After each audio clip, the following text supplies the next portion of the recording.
नमस्कार स्टूडेंट्स, एक बार फिर से आप सभी का हार्दिक स्वागत है, हार्दिक अभिनंदन है आपके अपने YouTube चैनल साइकोलॉजी बाय राजकुमार सर पर।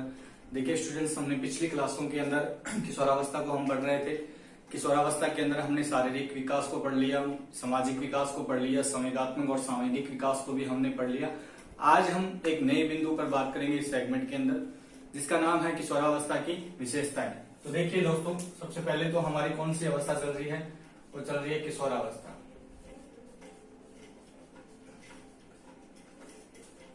तो देखिए किशोरावस्था के अंदर हम पढ़ेंगे आज किशोरावस्था की विशेषताएं। क्या पढ़ेंगे हम? किशोरावस्था की विशेषताएं।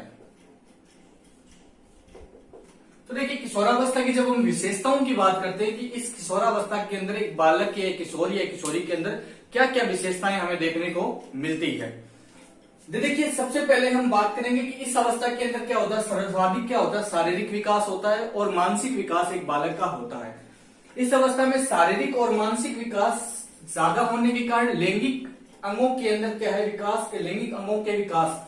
ठीक है, शारीरिक और मानसिक विकास के साथ साथ क्या होता है? हमारे लैंगिक अंगों के अंदर क्या होता है? विकास होता है, जिसके अंदर हमारे शरीर में एक कौतूहल, एक संघर्ष पैदा होता रहता है। विचारों का एक संघर्ष पैदा होता रहता है, एक तूफान बना रहता है हमारे मस्तिष्क के अंदर, जिसके कारण। ठीक है ना। इसके अलावा एक किशोर के अंदर दाढ़ी मूंछ का आना, मासिक धर्म का शुरू होना और इसके अंदर यौन लक्षणों का आना किशोरों के अंदर, किशोरियों के अंदर कोमलता और कठोरता आना किशोरों के अंदर। तो ये सब लक्षण हमें इसमें इस अवस्था के अंदर हमें देखने को मिलते हैं। क्या क्या कहा मैंने कहा कि इस अवस्था के अंदर शारीरिक और मानसिक विकास बहुत तेजी से होता है। दूसरा, इसमें लैंगिक अंगों के अंदर परिवर्तन आता है, जिसके कारण हमारे शरीर के अंदर, हमारे मस्तिष्क के अंदर विचारों का तूफान बना रहता है। और इस अवस्था के अंदर दाढ़ी मूंछ का आना, किशोरियों में कोमलता का आना और किशोरों में कठोरता का आना, मासिक धर्म का शुरू होना, ये सभी चीजें क्या है? इस अवस्था के अंतर्गत होती है। तो देखिए सबसे पहले अगर इसकी विशेषता की अगर हम बात करें तो इसमें क्या है? सर्वाधिक, सबसे पहली विशेषता की अगर मैं बात करूं तो सबसे पहली विशेषता होगी इसकी सर्वाधिक मानसिक शारीरिक विकास। कौन सा? मानसिक शारीरिक विकास। क्या होगा? सबसे पहली होगी मानसिक शारीरिक विकास। यानी कि किशोरावस्था के अंदर सर्वाधिक क्या होता है? शारीरिक विकास होता है और सर्वाधिक क्या होता है? मानसिक विकास होता है। क्योंकि इस अवस्था के अंदर हमारी बुद्धि के अंदर परिपक्वता क्या हो जाती है? पूर्ण हो जाती है। बुद्धि की परिपक्वता पूर्ण होने के कारण इसमें हम कहते हैं कि इसका मानसिक विकास ज्यादा होता है और इसमें शारीरिक विकास भी क्या होता है? ज्यादा होता है। शारीरिक विकास का मतलब शारीरिक परिवर्तन हमें बहुत ज्यादा नजर आएंगे। जैसे कि मैंने बताया, कठोरता या कोमलता का आना, दाढ़ी मूंछ का आना, मासिक धर्म का शुरू होना, लैंगिक लक्षणों के लैंगिक लक्षण प्रकट होना, यौन क्रियाएं प्रारंभ होना। तो ये सभी चीजें क्या है? ये शारीरिक रूप में क्या है?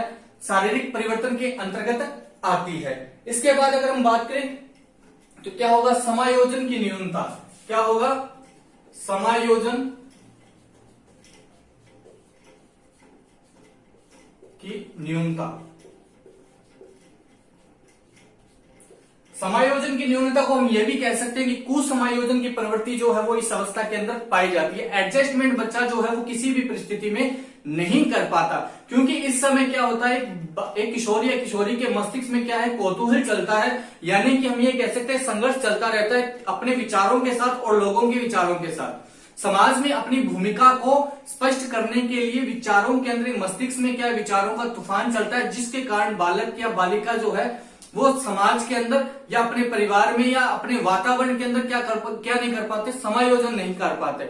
इस कारण हम इसे कुसमायोजन की प्रवृत्ति वाली अवस्था भी कहते हैं और इसे हम ये भी कह सकते हैं कि इसमें समायोजन की क्या पाई जाती है? न्यूनता पाई जाती है। क्या पाई जाती है? समायोजन की न्यूनता पाई जाती है। और हम इसे कह सकते हैं इस अवस्था के अंदर व्यक्तिगत घनिष्ठ मित्रता। देखिए इस अवस्था के अंदर हमें मित्रता के अंदर घनिष्ठता नजर आएगी। यानी कि कोई किशोर या किशोरी अगर कोई मित्र बनाते हैं तो उस मित्रता के अंदर उनकी क्या आएगी? घनिष्ठता, जिसके अंदर वो अपने समर्पण की भावना जो है वो उनके अंदर सबसे ज्यादा होगी इस अवस्था के अंदर। क्या हो गया, अपने मित्र के प्रति समर्पण की भावना जो है वो सर्वाधिक हमें देखने को मिलेगी। इस कारण हम ये कह सकते हैं कि किशोरावस्था के अंदर घनिष्ठता मित्रता के अंदर हमें देखने को मिलती है, मित्रता में घनिष्ठता देखने को मिलती है। और विपरीत लिंग के प्रति आकर्षण, क्या होगा इस अवस्था की विशेषता, विपरीत लिंग के प्रति आकर्षण।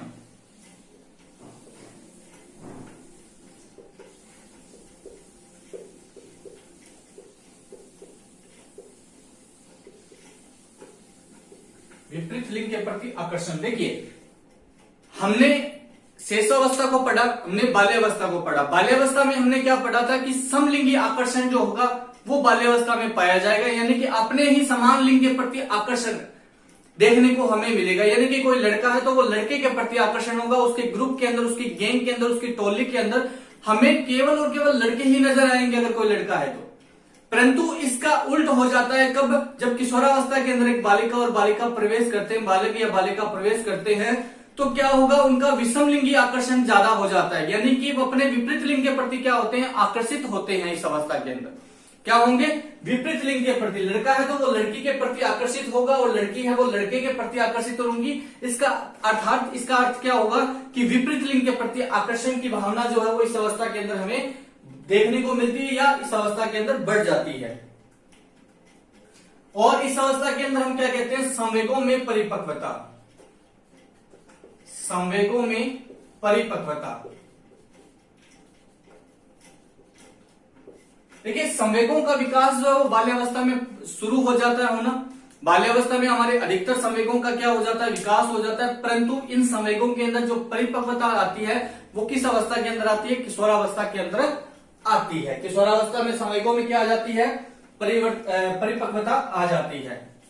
और क्या होगा, इस अवस्था में भविष्य के प्रति चिंतन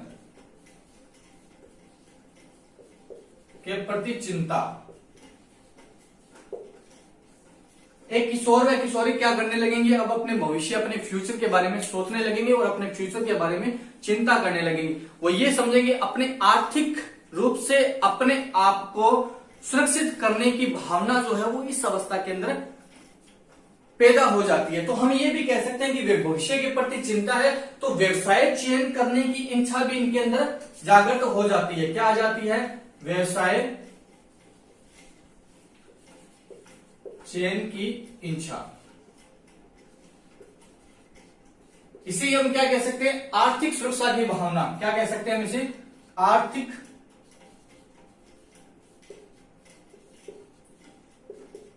सुरक्षा की भावना। इसी अवस्था के अंदर जाने के बाद में हम भविष्य की चिंता करते हैं और भविष्य की चिंता में हम क्या सोचते हैं कि हम हमारे व्यवसाय के बारे में सोचते हैं, हम जॉब्स के बारे में सोचने लगेंगे कि हमें आगे चलकर करना क्या है, किस प्रकार से हमारी आर्थिक स्थिति क्या हो, मजबूत हो, जिसके कारण हमें समाज के अंदर हमारी एक भूमिका अदा हो, हमें एक स्पष्ट भूमिका मिले। किसकी वजह से, जॉब्स की वजह से, व्यवसाय की वजह से, आर्थिक स्थिति सुदृढ़ होने की वजह से।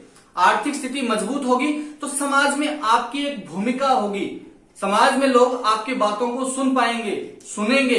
किस वजह से, जॉब के वजह से, व्यवसाय की वजह से। आज आप और हम क्या कर रहे हैं, जॉब के लिए तैयारी कर रहे हैं। क्यों कर रहे हैं, क्योंकि हमें आर्थिक रूप से, हमें हमारा भविष्य जो है वो आर्थिक रूप से क्या करना है, सुरक्षित करना है, कि आगे भविष्य में हमें आर्थिक रूप से किसी भी परेशानी का सामना ना करना पड़े।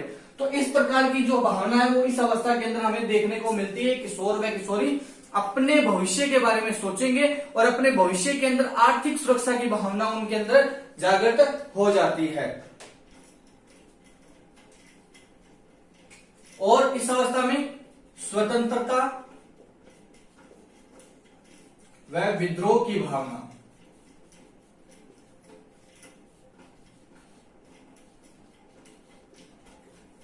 इस अवस्था में एक किशोर व किशोरी, आपको और हमारे साथ सभी के साथ किशोरावस्था हम निकल कर आए हैं या कुछ किशोरावस्था में होंगे, तो इस अवस्था में मस्तिष्क में एक ही बात रहती है कि हमें इंडिपेंडेंट रहना है। बच्चा जो है या बालिका या बालक जो है वो इस अवस्था में इंडिपेंडेंट यानी स्वतंत्र रहना पसंद करता है। उसे किसी भी प्रकार की रोक टोक उसे पसंद नहीं होती है। माता पिता के द्वारा उसे रोका या टोका जाता है तो वह उनके प्रति विद्रोह की भावना उसके अंदर क्या हो जाती है, पैदा हो जाती है।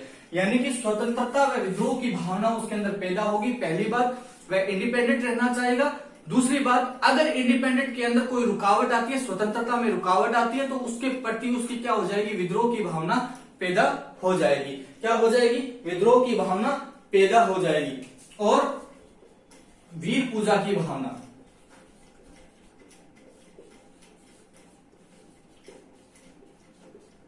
इस अवस्था के अंदर यानी कि किशोरावस्था के अंदर वीर पूजा की भावना विकसित हो जाती है। वीर पूजा का मतलब वीरों के प्रति, यानी कि हमारे समाज के अंदर जो भी आइडल्स हैं, जैसे आपने देखा होगा कि इस अवस्था के अंतर्गत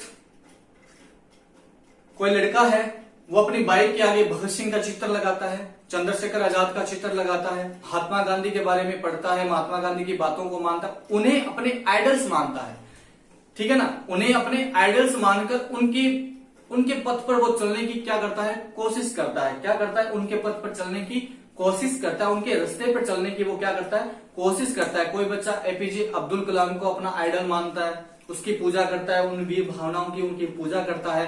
कोई भगत सिंह को मानता है, कोई चंद्रशेखर को मानता है, कोई राजगुरु सुखदेव, किसी ना किसी को वो अपना आइडल मानने लग जाता है इस अवस्था में। यानी कि वीर पूजा की भावना जो है वो इसके अंदर जागृत हो जाती है, या इस अवस्था के अंदर पैदा हो जाती है वीर पूजा की भावना। और उद्देश्य पूर्ण भ्रमण, क्या होगा, उद्देश्य पूर्ण भ्रमण।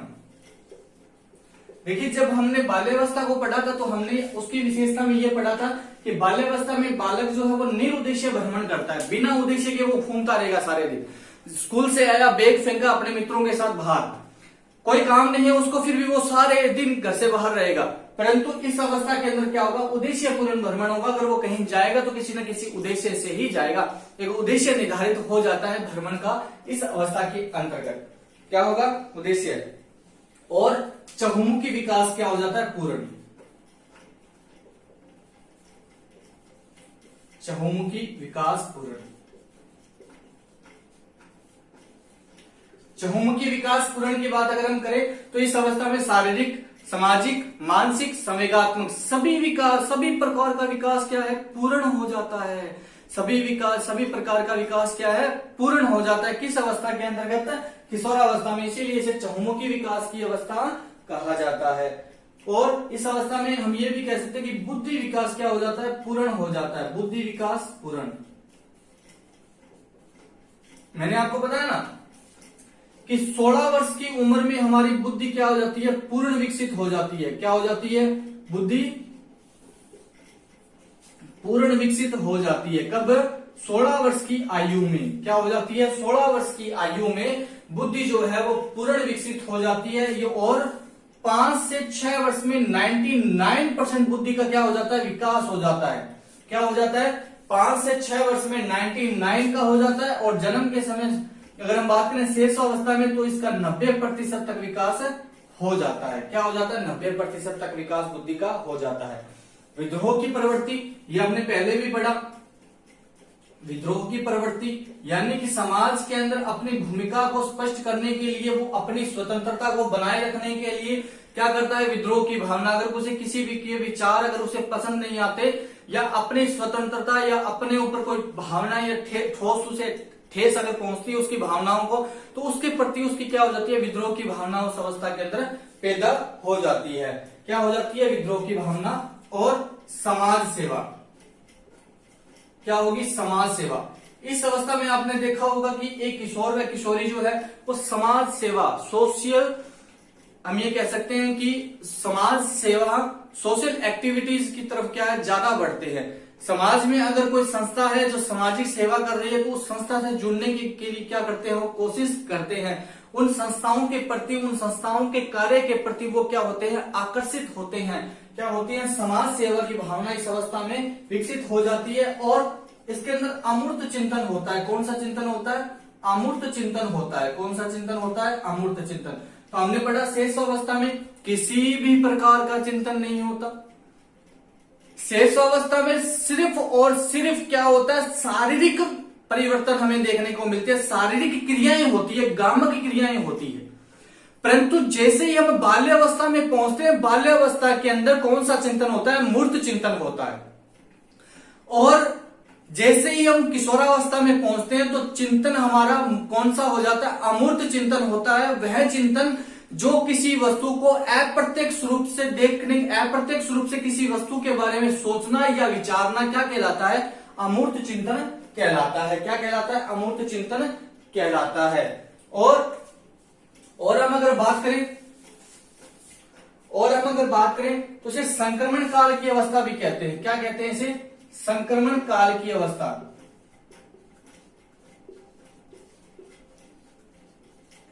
क्या कहते हैं इसे? संक्रमण काल की अवस्था भी कहते हैं। संक्रमण काल की अवस्था का तात्पर्य क्या है? देखिए, इस अवस्था को जीवन के दो भागों में इसे बांटने वाली अवस्था कहते हैं। इस अवस्था को जीवन के दो भागों में बांटने वाली अवस्था कहते हैं। क्यों कहते हैं? क्योंकि इस अवस्था के अंतर्गत एक किशोर व किशोरी क्या करते हैं? अपनी अवस्था यानी कि किशोरावस्था के अलावा किसी अन्य अवस्था के अंदर क्या करते हैं? संक्रमण करते हैं। कभी तो हमें उसमें बाल्यावस्था के लक्षण भी नजर आ सकते हैं, कभी हमें प्रौढ़ावस्था के लक्षण भी नजर आ सकते हैं, और किशोरावस्था के लक्षण तो पैदा ही होते हैं। तो दूसरी अवस्था के साथ में क्या करते हैं? संक्रमण करते हैं। इसलिए इसे संक्रमण काल की अवस्था और जीवन को दो भागों में बांटने वाली अवस्था भी कहा जाता है। और इसे कहते हैं हम व्यक्ति अस्पष्टता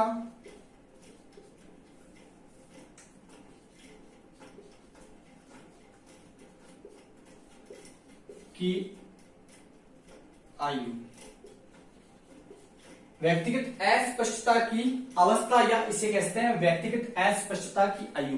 ठीक है, व्यक्तिगत अस्पष्टता की आयु किसे कहा? किसने कहा? एरिक्सन ने। ठीक है, एरिक्सन के अनुसार अगर हम बात करें तो व्यक्तिगत अस्पष्टता का तात्पर्य क्या है? देखिए, व्यक्तिगत अस्पष्टता का तात्पर्य एरिक्सन के अनुसार क्या है कि इस अवस्था के अंदर, एरिक्सन ने कहा कि इस अवस्था के अंदर एक किशोर व किशोरी क्या करते हैं? समाज के अंदर अपनी भूमिका को स्पष्ट करना चाहते हैं। वह किशोर किशोरी वे स्पष्टीकरण चाहते हैं समाज के अंदर अपनी भूमिका का। वह चाहते हैं कि उनकी समाज में क्या भूमिका है, समाज में उनकी क्या भूमिका, तथा समाज उसे समझदार या ना समझ क्या समझता है, वो इस चीज के बारे में ध्यान देने लगते हैं। अपनी व्यक्तिगत अस्पष्टता को वो स्पष्ट चाहते हैं कि समाज उनके बारे में क्या सोचता है, समाज में उनकी भूमिका क्या है। घर के अंदर एक किशोर व किशोरी है, किशोरावस्था चल रही है, तो वो ये चाहता है कि घर में मेरी क्या भूमिका है, मुझे स्पष्ट कीजिए ये बात, मुझे स्पष्ट कीजिए कि मेरी इस परिवार के अंदर, ये समाज में भूमिका क्या है। वो स्पष्टता चाहता है अपनी भूमिका की। किस अवस्था के अंतर्गत? व्यक्तिगत अस्पष्टता की आयु यानी कि किशोरावस्था के अंतर्गत चाहता है। किसके अनुसार? एरिक्सन के अनुसार। तो देखिए, इस अवस्था में व्यक्तिगत अस्पष्टता का मतलब है कि आपको कुछ बिंदु बताता हूं, उसके अनुसार आप समझ जाएंगे। देखिए, सबसे पहले हमने क्या पढ़ा? शेष अवस्था को पढ़ा था ना हमने। सबसे पहले हमने शेष अवस्था को पढ़ा। देखिए, शेष अवस्था के अंतर्गत क्या होता है? शेष अवस्था में एक बालक का संबंध किससे होता है? प्रकृति से होता है। किससे होता है? प्रकृति से होता है। क्या होता है? प्रकृति से। यानी कि शेष अवस्था का मतलब प्रकृति से क्यों है? क्योंकि बालक जो है वो इस अवस्था के अंदर जन्म लेने के बाद में उसके लिए ये प्रकृति जो है, ये समाज जो है, ये वातावरण जो है नया है, नया ही है। और नया है इसलिए वो क्या करता है? प्रकृति से के साथ में क्या करता है? समायोजन करता है। इसलिए उसका संबंध किससे होता है? प्रकृति से होता है। और जैसे ही हम बाल्यावस्था में पहुंचते हैं ना, फिर हमने पढ़ा बाल्यावस्था को, और जब बाल्यावस्था को पढ़ते हैं तो बालक का संबंध किससे हो जाता है? माता पिता से हो जाता है। किससे? माता पिता से। यानी कि अब उसका संबंध किससे? प्रकृति से नहीं है, उसने समायोजन कर लिया प्रकृति में। अब उसका संबंध किससे? माता पिता। अपनी जरूरी आवश्यकताओं, अपनी शारीरिक मानसिक सभी प्रकार की आवश्यकताओं के लिए किसके ऊपर निर्भर है? माता पिता के ऊपर निर्भर है। ठीक है ना। उसके बाद बाल्यावस्था की बात आती है किशोरावस्था की। और जब किशोरावस्था में जाते हैं ना, तो किशोरावस्था में माता पिता से संबंध नहीं होता उसका संघर्ष किसके साथ चलता है? अपने आप से संबंध हो जाता है। क्या हो जाता है? अपने आप से संबंध। अब वो केवल और केवल किसके बारे में सोच रहा है? जो कुछ भी करेगा वो अपने लिए करेगा और अपने ही बारे में सोचेगा। क्या करेगा? अपने ही बारे में सोचेगा और अपने लिए ही करेगा किशोरावस्था के अंतर्गत। इसीलिए तो मैंने कहा व्यक्तिगत अस्पष्टता यानी कि समाज के अंदर अपनी भूमिका को स्पष्ट चाहता है वो कि क्या मेरी भूमिका क्या है, मुझे किस लिए इस समाज में मैं आया हूं और क्या मुझे करना है, अपने लिए काम कर रहा है और अपने लिए ही पूछ रहा है। परंतु जैसे ही हम प्रौढ़ावस्था में पहुंच जाते हैं ना, और जैसे ही हम प्रौढ़ावस्था से, तो हमारा संबंध किससे हो जाता है, समाज। अब हम कोई भी कार्य करेंगे तो वो समाज के लिए करेंगे, अपने लिए नहीं, समाज के लिए करेंगे। क्या करेंगे, समाज के लिए। देखिए प्रौढ़ावस्था में आपने अपने माता पिता को देखा होगा, प्रौढ़ावस्था में क्या वो हर बात पे क्या करते हैं, समाज को लाते हैं बीच में। क्यों लाते हैं, क्योंकि वो अब कोई भी कार्य करेंगे तो समाज के अनुसार करेंगे। किशोरावस्था में बालक जो वो समाज को नहीं मानता, वो कहता है कि जो कुछ मैं कर रहा हूं वही सही है, वही क्या है, सही है, बिल्कुल। वो अपने विचारों की सुन रहा है। परंतु प्रौढ़ावस्था में अपने विचारों के साथ साथ हमें समाज के अनुशासन और समाज के विचारों को भी सुनना पड़ता है। इसलिए हमारा संबंध किससे हो जाता है, समाज से हो जाता है। ठीक है ना। अब कुछ महत्वपूर्ण विशेषताओं की और हम बात करें तो इसी के साथ हम इसे ये भी बोल सकते हैं कि विशिष्टता की खोज। तो देखिए विशिष्टता की खोज भी यही बात है, अहम की पहचान। अहम जानते हो अहम क्या होता है, देखिए जब हम मनोविश्लेषणवाद को पढ़ेंगे ना तो अहम को पढ़ेंगे, ठीक है ना, ईगो, सुपर ईगो, या ठीक है ना, हम उसको अहम को पढ़ेंगे। अहम की पहचान वो चाहता है इस अवस्था में, यानी कि अपने आप की वो पहचान इस अवस्था में चाहता है।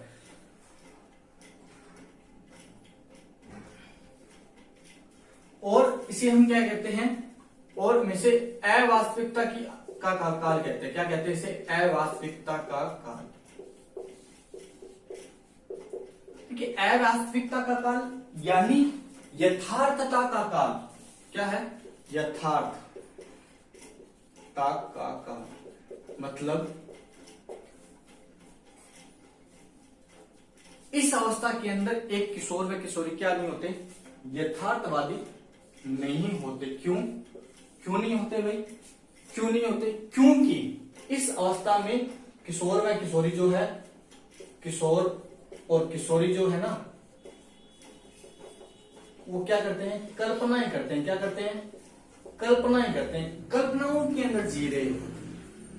और जो व्यक्ति कल्पनाओं में जी रहा होता है उसके अंदर यथार्थता का क्या पाया जाता है, आभास पाया जाता है। क्या पाया जाता है, आभास पाया जाता है। किसका, यथार्थता का अभाव पाया जाता है। अवास्तविकता क्या काल कहते हैं।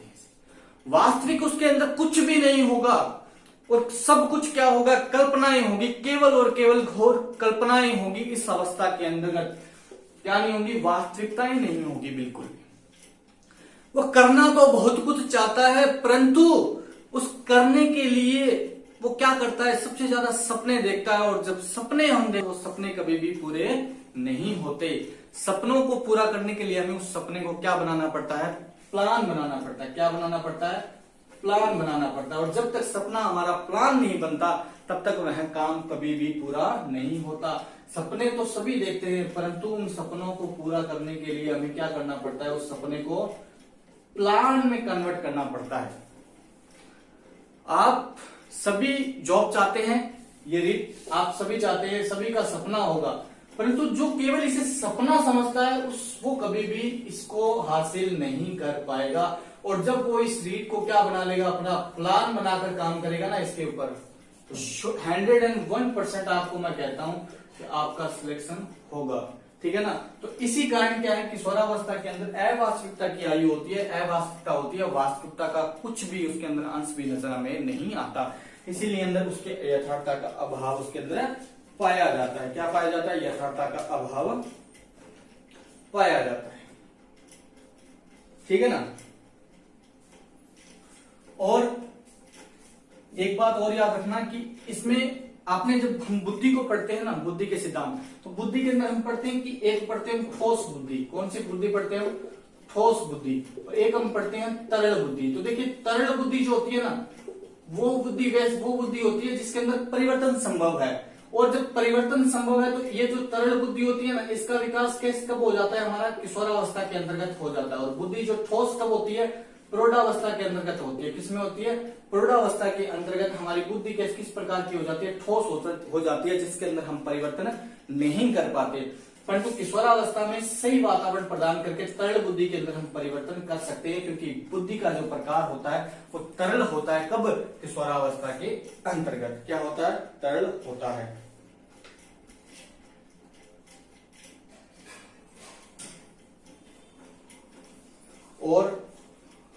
और अगर हम बात करें, क्या बात करें हम, और हम इसे क्या कह सकते हैं, इस विशेषता को, किशोरावस्था को सहसच्यता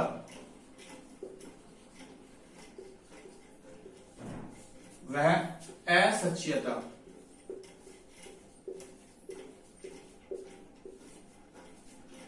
क्या मतलब हुआ इसका? सजेस्टेबिलिटी। क्या होगा? सजेस्ट।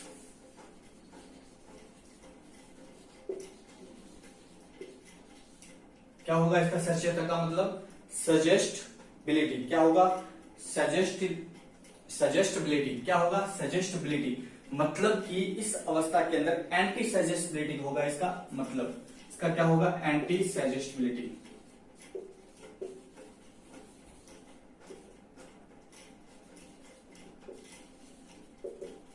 एंटी सजेस्टेबिलिटी मतलब इस अवस्था के अंदर क्या होगा? किशोर किसी व्यक्ति की बात को मानते हैं।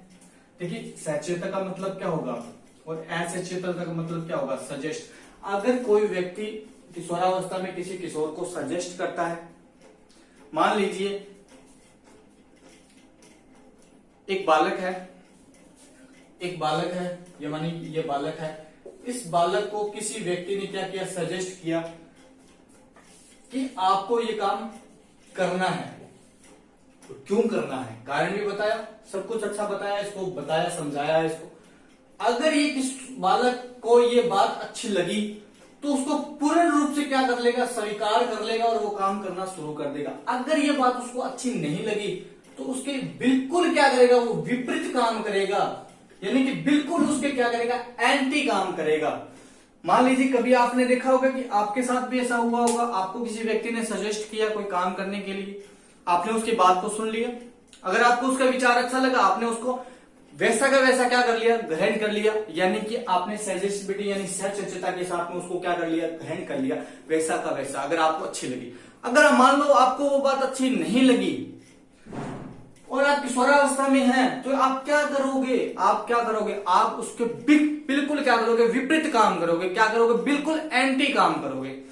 तो सचेता और असचेता की अवस्था इसके अंदर कहा जाता है। अर्थात बालक को कोई बात या विचार अच्छा लगने पर उसको सचेतता के साथ में वो स्वीकार करता है, और अगर बात कोई अच्छी नहीं लगती तो उसे असचेतता के साथ में क्या करता है? बिल्कुल उसका विपरीत काम करता है। तो बात समझ में आई? और इस अवस्था के अंदर हम ये कह सकते हैं कि ईश्वर व धर्म में विश्वास, ईश्वर व धर्म को वो मानने लगता है। क्या मानने लगता है? ईश्वर व धर्म। बाल्यावस्था में कोई ईश्वर कोई धर्म नहीं है, परंतु किशोरावस्था में जाने के बाद ईश्वर व धर्म को वह मानने लगता है। ईश्वर व धर्म को मानने लगता है। समाज में देशभक्ति की भावना उसके अंदर जागृत हो जाती है। छोटी मोटी आपको चीजों को पता है इनके बारे में, ठीक है ना। अब देखिए हम कुछ कथनों के ऊपर विचार कर लेते हैं। देखिए कुछ कथन है इसकी विशेषताओं को लेकर, दो महत्वपूर्ण कथन है, वो कई बार एग्जाम में पूछे जाते हैं। तो देखिए इसको, आपको इसका स्क्रीनशॉट लेना है तो ले लीजिए। देखिए अब हम बात करेंगे कुछ कथनों के ऊपर। क्या करेंगे हम? कुछ कथनों के ऊपर बात करेंगे। तो देखिए सबसे पहले अगर हम बात करें स्टैनले हॉल की, किसकी बात करें हम?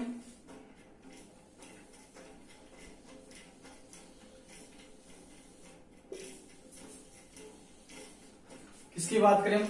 सबसे पहले स्टैनले हॉल की।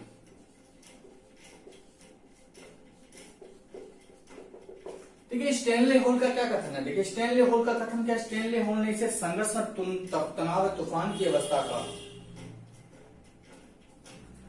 स्टैनले हॉल ने इसे क्या कहा? संघर्ष, तनाव, तूफान की अवस्था कहा। क्यों कहा? क्योंकि इस अवस्था में संवेगों की तीव्रता अधिक रहती है। क्या रहती है? अधिक रहती है। ठीक है ना। तो ये आपको याद रखनी है सबसे पहली बात। किसकी? स्टैनले हॉल के अनुसार। स्टैनले हॉल ने क्या कहा कि इसे संघर्ष, तूफान और तनाव की अवस्था कहा। क्यों कहा? क्योंकि इस अवस्था में संवेगों में आवेगों की तीव्रता ज्यादा रहती है और संवेगों में क्या है? परिवर्तनशीलता नजर आती है। इस कारण इसे संघर्ष, तूफान और तनाव की अवस्था कहा।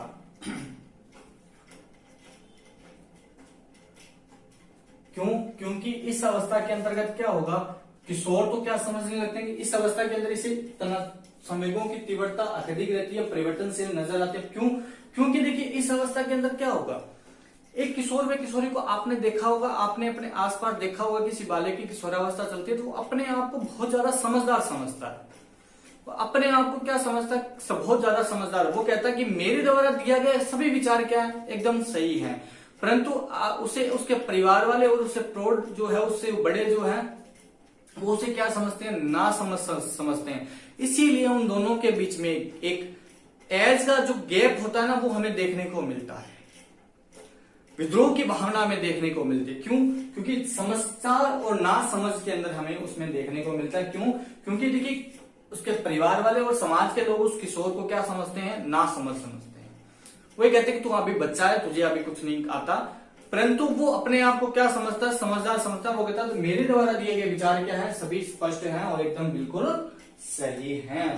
ठीक है ना। उसके बाद बात करेंगे हम स्टैनले हॉल का एक और कथन है। देखिए स्टैनले हॉल का एक और कथन है। स्टैनले हॉल का एक कथन और है जिसकी हम बात करें तो देखिए स्टैनले हॉल ने किशोरावस्था को एक नया जन्म है जिसमें उच्चतर व श्रेष्ठतम मानव विशेषताएं पाई जाती है।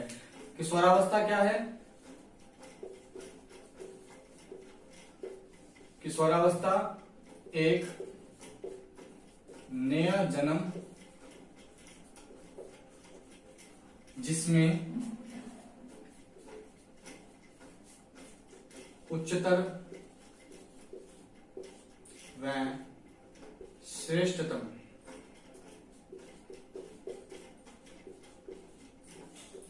मानव विशेषताएं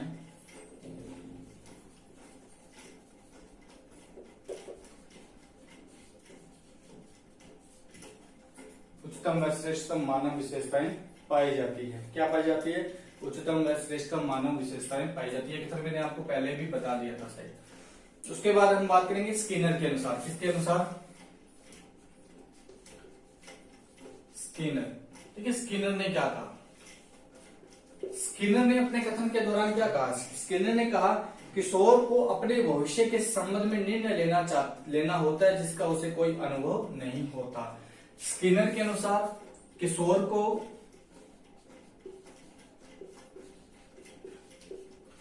अपने भविष्य के लिए निर्णय लेना होता है। निर्णय लेना होता है जिसका उसे कोई अनुभव नहीं होता। क्या नहीं होता? अनुभव नहीं होता।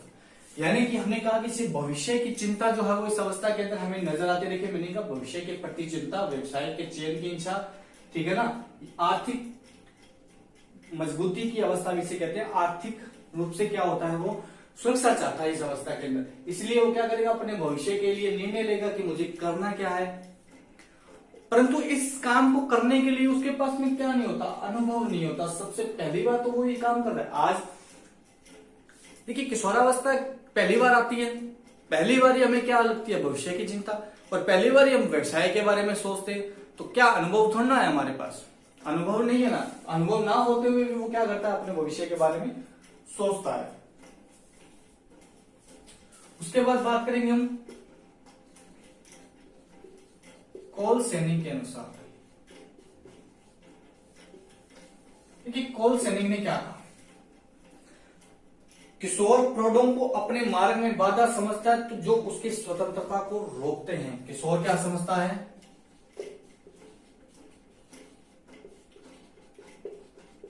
प्रौढ़ों को अपनी बाधा समझता है, जो उसकी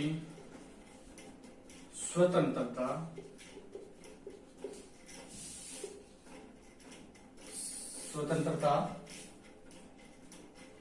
को रोकते हैं।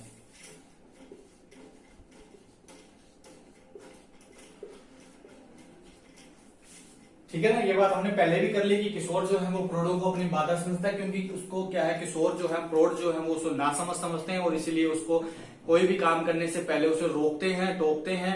इस वजह से क्या समझता है, वो समझता है कि जो प्रौढ़ है या मेरे परिवार के जो लोग हैं वो मेरे हर काम में क्या है, बाधा उत्पन्न कर रहे हैं, तो उसके प्रति क्या है, उसकी विद्रोह की भावना उसके अंदर विकसित हो जाती है। एक और कथन याद रखना जो बहुत महत्वपूर्ण है। अगला जो कथन है हमारा वो है रोस के अनुसार। किसके अनुसार?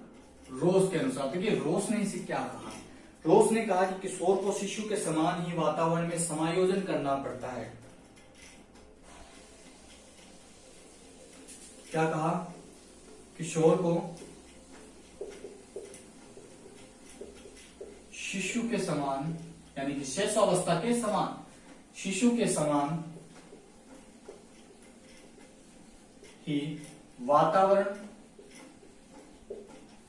के साथ समायोजन करना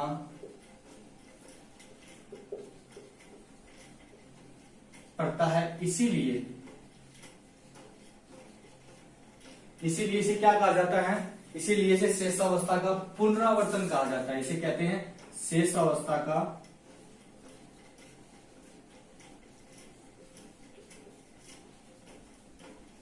पुनरावर्तन। क्या कहते हैं इसे? शेषावस्था का पुनरावर्तन कहते हैं। क्या कहते हैं इसे? शेषावस्था का पुनरावर्तन कहते हैं। क्या कहते हैं इसे?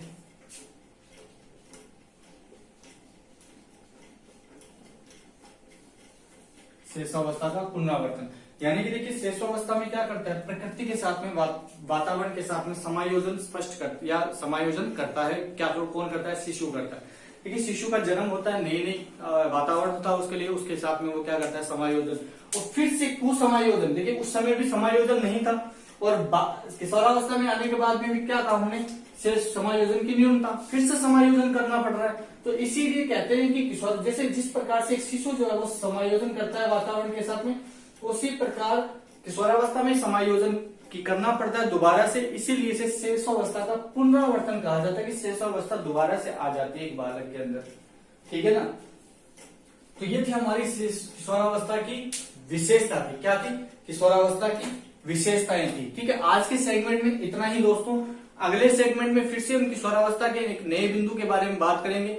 अगर आपको ये क्लास अच्छी लगी हो तो इसको लाइक कीजिए, इसे शेयर कीजिए ज्यादा से ज्यादा, और चैनल को अगर अभी तक आपने सब्सक्राइब नहीं किया है तो चैनल को सब्सक्राइब कर ले, जिससे कि आपको आने वाली अगली वीडियो का नोटिफिकेशन सबसे पहले मिल जाए।